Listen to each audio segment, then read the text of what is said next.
Welcome back, everybody, to Women in Tech. This is Chat with Matt. I'm your host, Matpreneur, and we're back with Eve, Rhythm HB, Hyppolite. I hope I said it right. She's a techie. She's a music producer. She's a songwriter. She's a singer. She's a rapper. And I don't know what else she does. She has a lot of information to share with us. She's from Philly. And you know what, Rhythm, if you could just introduce yourself to the audience out there. Oh, absolutely, absolutely. Again, I go by Rhythm, HB, music singer, songwriter, everything. All those that great introduction that you just gave me there. But definitely a techie for sure. Naturally, I'm originally from Boston, but I moved to Philly a few years ago. So I've been in Philly for about like almost 10 years now, which is crazy. And it's been an amazing ride. It's been a definitely a great experience. I've been exposed to so many different avenues, creative avenues, technology, and just it's been a great experience. Wow, that sounds dope. You're from Boston, you're living in Philly now. When did you fall in love with tech, or when did tech hit you and say, let me go in this direction? It's interesting. It's like, as I started with tech doing music, not even really putting two and two together that I'm actually doing, like, working with technology, right? I was Yep. at a awesome school. I went to a Brockton High School in Massachusetts. They had an amazing creative arts program, and they had a Mac lab, and it was like disguised as a keyboard class, but you got to play around with GarageBand because that was the first time GarageBand just launched. Apple was doing a Yes. little, thing there. But so I got an opportunity to be a part of one of the first classes to play around with GarageBand and the iMac. One of the first G4. Now I don't want to get too techie too fast. Once you get a tech talking, it's a wrap. It's a wrap. But it's a wrap. But yeah, that was my first introduction to technology in that way, where I actually connect the dots. Like, oh, I'm using a computer. Like, you know what I mean? I'm doing music, and then I ventured into other courses. Like, I got into a programming class. Nice. Naturally, just because I was already working with computers. And what's really interesting is I didn't even realize that I was kind of building those blocks so early on, just because I love the idea of either creating something, building something, or playing Oregon Trail. Like, who didn't love Oregon Trail back in the day? I'm probably aging myself, but yes, we are. So but yeah, that was it. That is dope. So right now, what do you do as far as the tech side of your life? Yeah, definitely. So I always say that I kind of play an engineer on TV, meaning that I'm not the one behind the computer coding, right? I'm going to be completely honest with you. And that's one of the things about technology that I love so much. I've always latched on to a quote from Steve Jobs and I'm going to kill the quote. Don't quote me, quoting him. But pretty much the quote is about, you can't have technology without humanities. Pretty much like the liberal arts. Like, there's an intersection. Machines can't run by themselves. There's a human element, but it was more of a philosophical, concept that I really gravitated to in terms of passion for technology. There's many different avenues, but everyone has a role to really drive forth whatever that initiative is.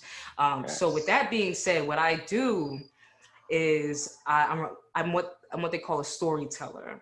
So I do a lot of like product demonstrations, creative presentations to really get people to connect the dots when it comes to the technology that they use in their daily lives. Like, again, when I was a kid, I didn't realize I was engineering when I was working with GarageBand. You know what I mean? So like being in a role now where I can actually tell stories that are relatable and allow people to learn about technology in a way that makes sense to them is something that I really, really love. And it's something that is available in the technology industry as well. There's so many different avenues. Don't have to be the engineer behind the screen. That's great, It But is. there's other things. There's marketing, there's media, there's arts, there's graphics all involved. There's so many different elements to that. That is so dope. I have a question, and it left my mind. But so how do you? I know you're a producer and you sing and you rap. So what tool do you use tech wise to adjust your vocals, work on your vocals after you finish laying them down? Yeah, great question, man. I use what they call a DAW, which is man, I use a program that allows for you to record your vocals, edit them, so on and so forth. So a few examples, Pro Tools, Logic, Adobe Audition, those are DAWs per se. So that's what I essentially use. And what's great about that is, you know, technology has evolved so fast that, you know, back in the day when we were listening to music, computers and all of that they weren't really, you know, available for music production. Impactful. Exactly. So being able to use software as opposed to the hardware to, you know, tune up the vocal or slap auto tune on a vocal or something like that, that's incredible to be able to do all of that on your computer by yourself and just play with it. You know what I mean? You don't necessarily have to go to school to learn these things. If you have the tools available to you, it's really trial and error. Yes. You know, you left out the tool that I kind of used 7 versions of it, Fruity Loops. Fruity Loops, yes, absolutely. Absolute Fruit Loops, for sure. And I had a cousin who was into, you know, music, making music and stuff like that, and he put me on the Fruity Loops like 4, and then I stayed with it till Fruity Loops like 10, always getting a new version. He always hooked me up, and I would stay there practicing. I'm talking about in my late 20s into the 30s. I really stopped using it about 3 years ago because my last laptop that had Fruity Loops broke, and then kids came, so I chilled out with all that. Sometimes people out there, y'all hear me drop a little vocal. I'm just playing. It's fun because it allows you to be creative. And with Fruity Loops, you know, I got to, you know, record my voice, make beats, and mix it up and add little ad-libs like that. So engineering, right? That's what it is. Engineering is totally fun. Totally fun. Yeah. So who's your favorite engineer out there in the world besides yourself? Yo, I've never been asked that question, man. My favorite engineer is actually this young, well, an engineer that really caught my attention because you know, I'm still getting to know all of the engineers. Like, it's now that the people behind the boards are starting to come out to the forefront, you know. But like, one of the people that I really admire is this young woman. Actually, her name is Keisha. I forget her last name. She engineered to my understanding, she engineered or co-engineered Lil Uzi Vert's first album, the one that went like double platinum. And then she also did Bad and Bougie. And when I found out that a woman engineered those hard tracks, I started to kind of dig into it a little more to find out that there's so many other women out there. Wonder Girl, I can't even name a few on the top because I'm still getting familiar, but yeah, it's so dope. And then another gentleman, Alex, I forget his last name too, but he is the engineer of Young Thug. And what I really enjoy about his style, it's so creative. Now, I'm not a huge fan of Young Thug's like entire catalog, but the sound is so unique that you can't deny it. You know what I mean? It's sonically. You got, you know what I'm saying? He's on like sonically speaking. Sounds. Because I'm big into, like, you know what I mean? So like, imagine what goes in the back end to create that sound. You know what I mean? A 3-minute song can take 100 hours to actually put out there in 3 minutes, right? For sure. But yeah, I don't know names off the top, but I appreciate the sounds that I hear of some major artists that I really follow. Like Travis Scott is one of my absolute favorite artists. His sounds are different. It's exactly. So I'm attracted to very unique sounds that are distinct, like meaning that you hear this sound, you know who it is, you know that style. And to me, that's what I really respect in the engineering element. So I'm gonna throw some names out there that are known as producers, but and we'll find out right now if they're engineers. Especially from my young adulthood. I'm thinking about a woman, Missy Elliott. She came in and changed the game with her style with Timbaland. Timbaland had his style. She came and mixed it up with her style. And I think that was incredible for her just as a person, then to do that as a human, to come and roll in with one style with your homie. And then you come out and say, hey, let me add a little juke to that for y'all. And then build her career out of that, where she makes hits for herself and others, right? Absolutely, absolutely. And you know, I'm not particularly sure like if she played an engineering role, because I'm Okay. learning now, because you know, I've essentially create my own stuff. So I don't outsource. I'm a producer, engineer, I do it all myself. But now that Yes. I'm like kind of venturing off into more commercial spaces, I'm realizing they're departments. You know what I'm Yes. saying? Everybody, Yes. that's probably not the right term, but everybody has a role to play. So although Missy Elliott may have produced a lot of those records and had that influence, they could have been someone else actually engineering, like actually recording the tracks. You know, that's one person. Or someone who actually gets the first mix and they put their first mix. That's another person. And then the mastering engineer. And then that's another person that it goes through. Oh So man. I'm learning like now, like, you know what I mean? That there's so many different layers to it.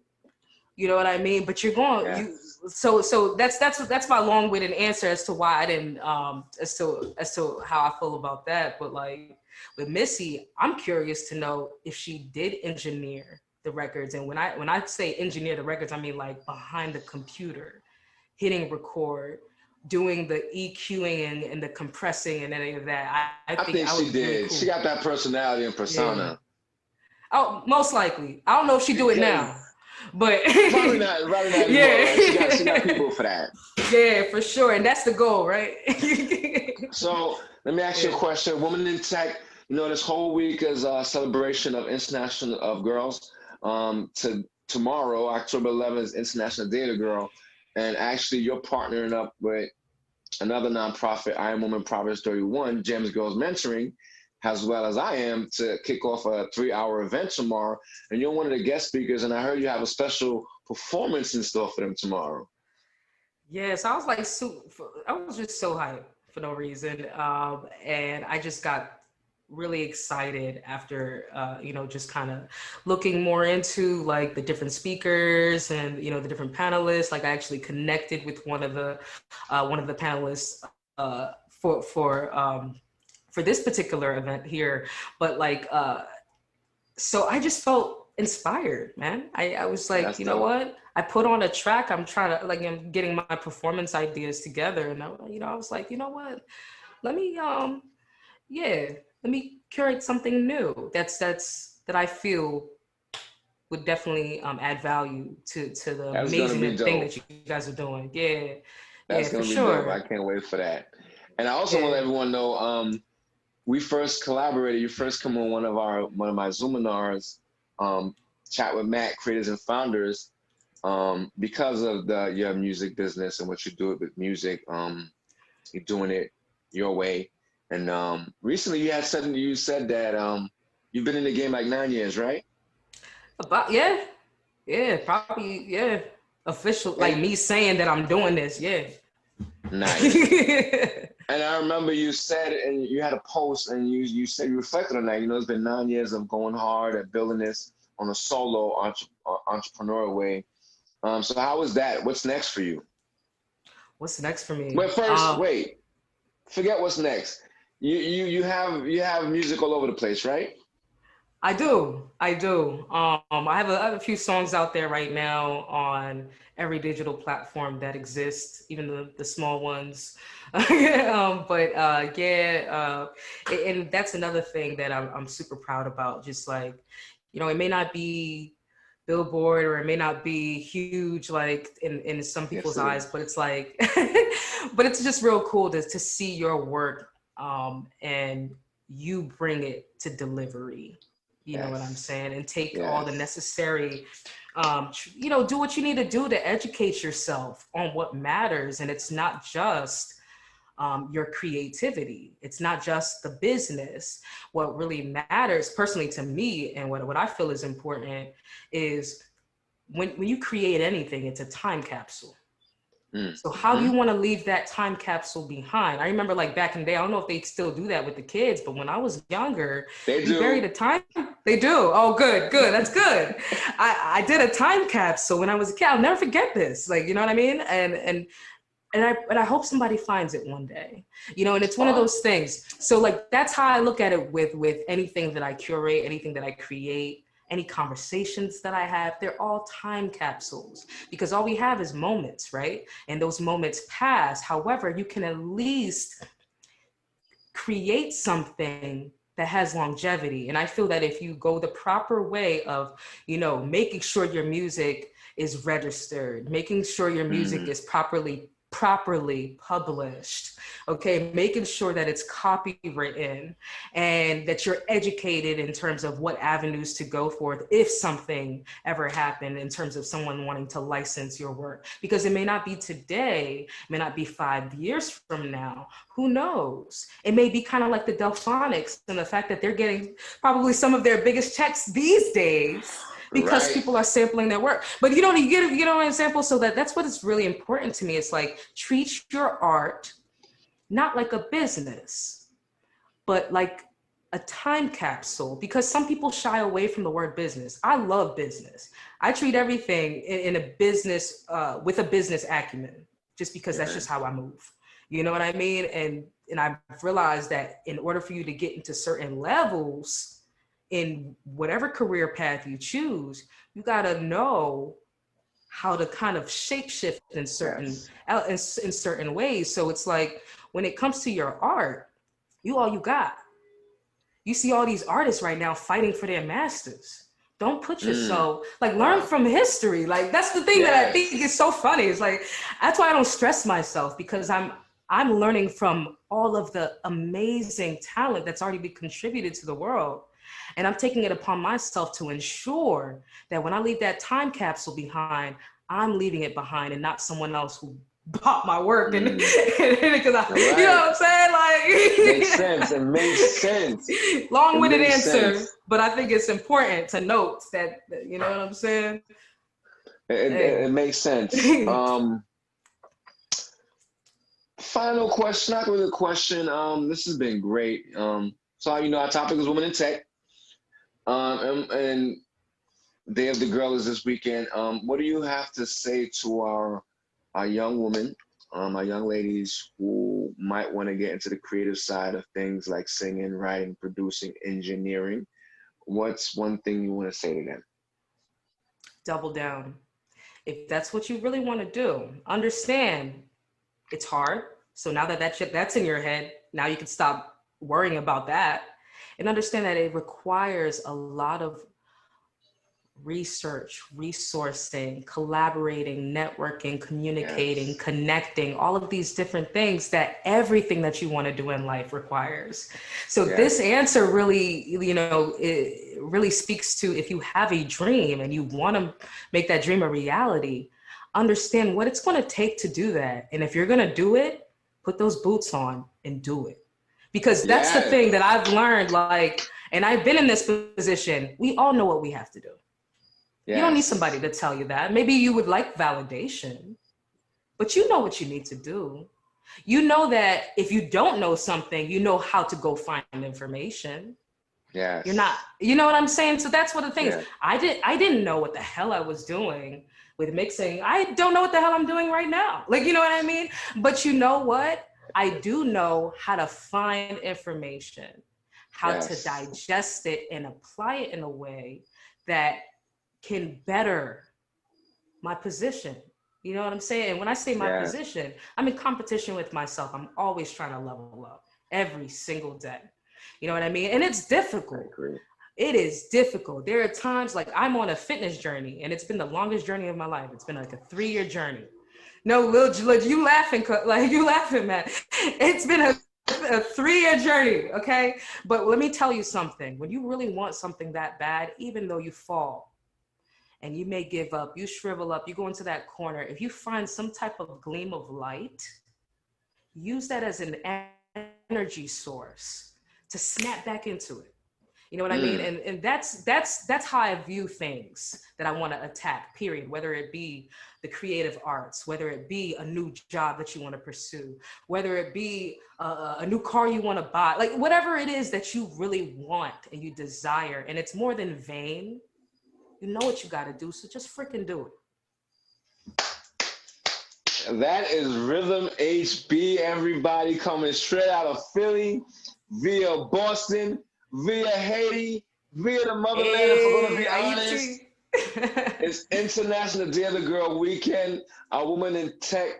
These chats have been amazing. I hope our audience really pulls out the juice that they need from this to fuel themselves. You can follow Rhythm HB on Facebook. You're on Instagram. Are you on Twitter? Everywhere. She's everywhere. You can just Rhythm search Rhythm HB. And I'm responsive. If you actually reach out to me, I'll talk to you. That's how it should be. If anyone want to reach out, get some advice, collabo, hit her up. She's the one. She's dope. Sings, raps, writes, produces, engineers. Let's go. Rhythm, thank you for being with us today on Chat with Matt. It's been amazing. I can't wait to talk to you again on our next forum that we have you on. Thank you so much. It's always a great time. Thank you. Thank you, man. It's always an honor. Peace and blessings and much success to you in your career.